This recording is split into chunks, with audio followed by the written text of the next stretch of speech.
Hi, I'm Kelsey Abbey, and my topic is Does having a pet in college affect a student's GPA? For me to do this, I had to research whether having a pet helps relieve stress or not, and whether being stressed out will affect a GPA. I did this to open not only one conversation, but two. So throughout the presentation, we will look further into the results that I gathered. This is an important topic to look at because it answers whether having a pet is beneficial for college students, and whether or not being happier is beneficial to the student's GPA. Students are likely to be interested in the topic because they are concerned of their GPA and things that they can do to improve it. Universities could use these results to broaden the ways to get students to feel less anxious. With all the sources I found, I have been able to divide what I have into 4 points of view.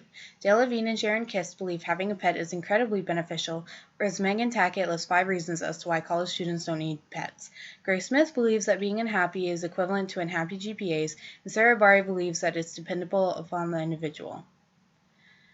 These are only a few of the sources that I found, but all of them had at least one of these 4 perspectives. With all this in mind and the evidence provided, I've come to the conclusion that GPAs are affected for the better when a college student has a pet if they allow it to do so. So, considering and knowing about the following, students will successfully let pets positively affect their GPA.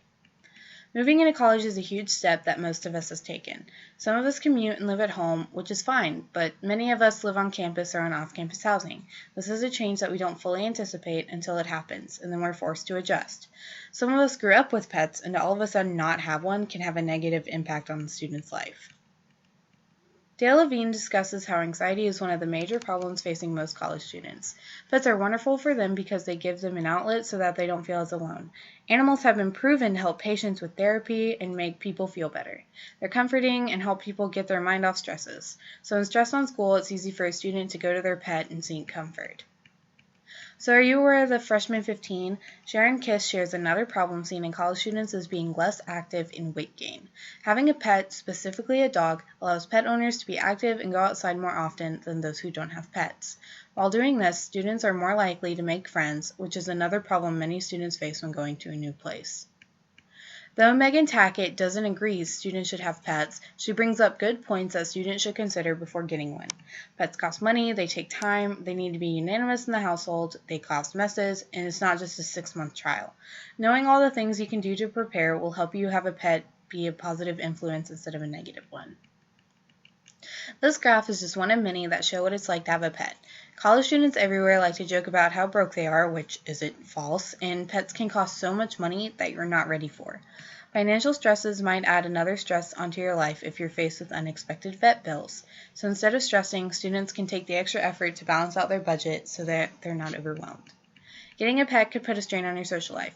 Having them can prohibit being able to go on vacation whenever you want if you can't find someone to watch them. It could also interfere with your already busy schedule. Not only that, animals need interaction so that their owner can satisfy their needs as well. Owners can focus on this by using a planner or finding ways to organize.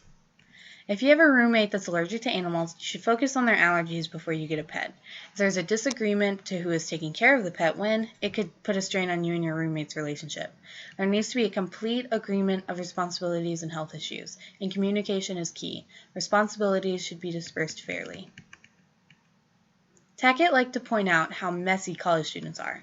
This doesn't pertain to everybody, but if you can't keep up with your dishes or laundry regularly, you need to consider the upkeep of a pet. Keeping a daily chart of what needs to be done can help you focus on keeping up with messes. Interact with your animal enough to know if they need a bath or need to be taken out, or if a litter box needs to be changed. So as you can see by the following graphs, a pet like this isn't something that hangs around for 6 months. Getting a pet can help a GPA, but if the student can't realize that this is at least a 6-year commitment, then they need to find other ways to reduce stress. Animals aren't something you can throw away whenever, so do your research before you get a pet so you can mentally prepare for how long you'll have it. After conducting my research, there are basically 2 different types of students: those who let the stress get to them, allowing them to do worse, and those who let stress motivate them into doing better and getting things done. Some aren't affected by it at all and continue to do things the way that they do, and others can fall into a nasty depression that has them stuck in their bed for days. Grace Smith discusses how depressed students are more likely to lounge around and not want to take care of themselves. Students then are more likely to do poor in school. However, having an animal will motivate you to get up and take them out or have a pet to listen to your problems. As long as you are wise with how you manage your life, everything for the most part should be okay or eventually get better. Other students take the stress as a motivator to do better and get things done. When this happens, it's still nice to have an animal to cuddle with or vent to so you're not alone, or to have someone to exercise with. These students take their sadness and anxieties to only focus on school and do well, or to push them to get through the hard time and allow them to do okay. So with this being said, it is also true that a student could be happy and instead of focus on school, they focus on their social life. Sometimes students who are sad don't want to hang out with anyone and in turn focus on school. It all depends on the individual, and that's why the significance of if their happiness affects their GPA is so small. But knowing this, it can still be changed for the better if you let it. Last semester was my first semester of college and the first semester I've been through without having a pet to see every day. I believe that had I had one, I would have been more active and focused on everything I had going on more. This is important to me because animals have always had a special place in my heart, and I've always been someone with anxieties who worries over schoolwork. Earlier, we discussed the precautions students should take and how stresses can affect them. Yes, having a pet can help students cope, but it could just as easily hurt you if you're not ready. I encourage students to allow time to be around animals whenever they can to help them de-stress themselves. Whether this means that they visit animals to pet or have a pet of their own, animals can still help. KSU takes the first step of having a day before finals where students can pet dogs at the library to help them cope through the week. To do more, universities could do this near midterms or as often as once a month to help those who have major anxieties throughout the school year. The evidence is not great enough for colleges to allow them in dorms, but having them available allows universities to take a great step.